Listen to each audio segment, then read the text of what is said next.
Well, it's only mid-February, but nearly 25% of Michigan school districts have already run out of snow days.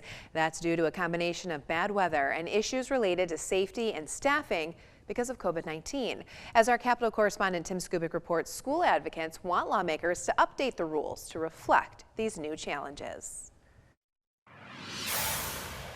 Years ago, local schools only had one worry about closing schools due to lousy weather. And so far this year, 23% of the schools that have closed have done that because of that.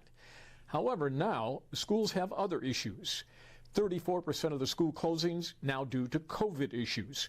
27% of the closures due to school safety issues. 34% of the schools shut down because there's no one to teach. And 19% of the schools closed because they had no power.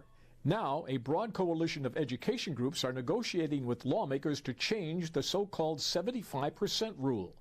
Lawmakers have ordered schools that if 75% of their students are not in their seats every day, schools will lose over $8,000 for every child who is not there.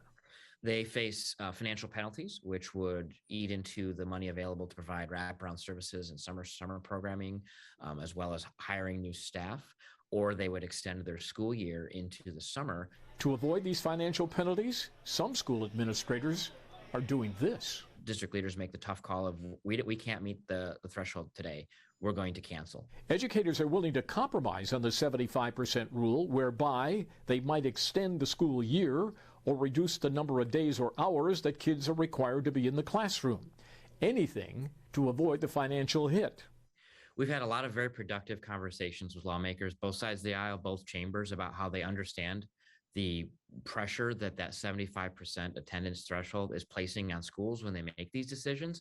But so far, no commitments. The talks continue, but no deal yet. Well, there's still a lot more ahead this morning. Up next, a Michigan congresswoman is working to help keep people safe at places of worship across the country.